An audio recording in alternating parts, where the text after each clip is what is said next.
Dans l'Évangile selon saint Jean, Jésus affirme « Je suis la vérité ». Comment un homme en chair et en os peut-il affirmer cela? Il faut un petit mot d'explication. Il y a d'abord les vérités scientifiques.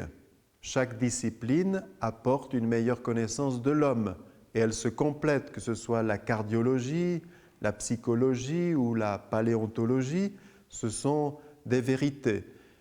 On peut remarquer tout de même qu'elles sont toujours partielles et toujours en mouvement, toujours à compléter. On peut remarquer aussi qu'elles sont séduisantes parce qu'elles donnent un pouvoir à l'homme. Et l'homme, parfois, peut-être même souvent, préfère le pouvoir à la vérité. Il y a aussi la vérité affective. Je peux ne rien connaître à la sociologie ou à la linguistique ou à la phénoménologie et pourtant connaître très très bien une personne parce que je l'aime et que cette personne m'aime à son tour. La vérité affective est une vérité à rechercher, mais également avec prudence, parce qu'elle me fait confondre parfois sincérité et vérité. Je peux être très très sincère, avoir le sentiment d'aimer cette personne et être dans le faux. Il y a aussi la vérité, les vérités artistiques. Le cinéma, la sculpture, la peinture, la poésie nous disent des choses sur l'homme que les autres sciences ne peuvent pas atteindre. Il y a ensuite la vérité morale. Souvent, c'est elle qui fait problème. Or, la vérité morale, elle a pour but notre bonheur, notre épanouissement. On peut prendre cette comparaison. Admettons que je sois architecte et quelqu'un me dit, voilà, je rapporte un animal d'Afrique, j'aimerais bien que tu construises pour lui un habitat. Quelle question vais-je lui poser en premier? Est-ce que je vais lui dire combien me donnes-tu pour ça? Ou bien combien me donnes-tu de temps pour pouvoir le réaliser? Ou bien encore, où dois-je réaliser cet habitat? Évidemment que non. La première question que je vais lui poser, c'est de quel animal s'agit-il? Parce que s'il vole, je vais devoir mettre un grillage au-dessus de la volière. S'il a des griffes et qu'il creuse des galeries, je vais peut-être devoir mettre des soubassements, des fondations assez profondes pour qu'il ne puisse pas s'échapper.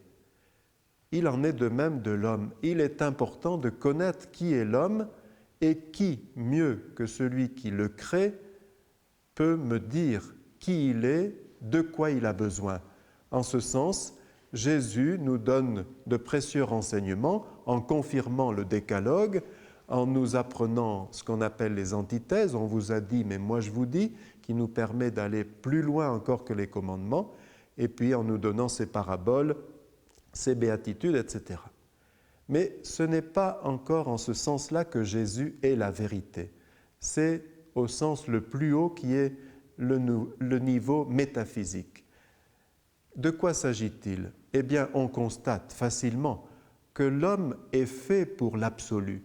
Il recherche son épanouissement et sa joie dans l'absolu. Rien ne peut vraiment le satisfaire que l'absolu.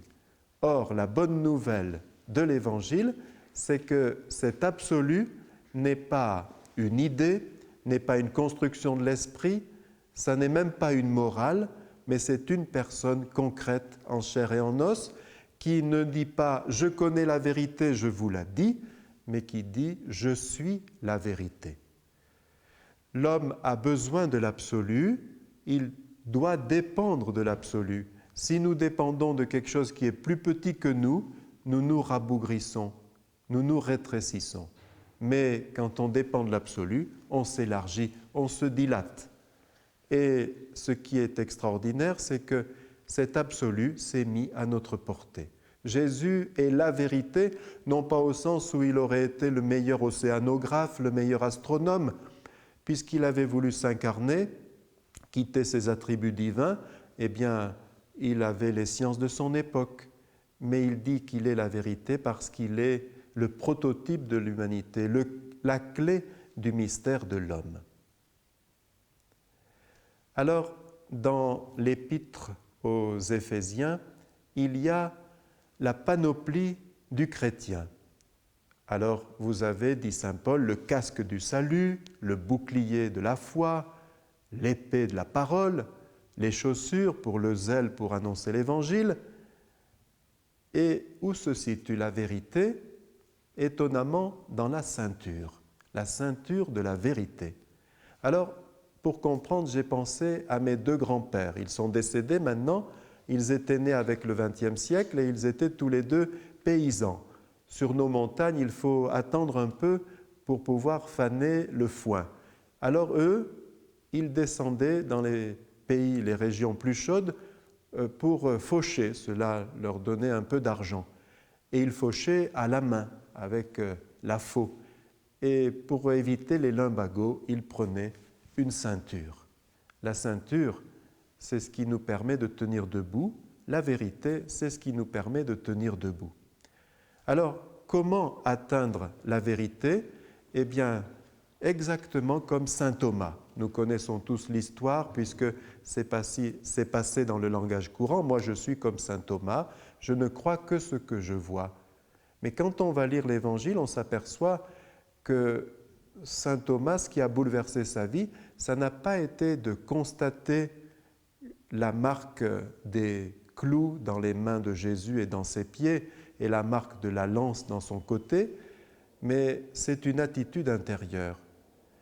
Il reconnaît son Seigneur et son Dieu, il s'agenouille, il sollicite la grâce de Dieu, il se plonge en Dieu.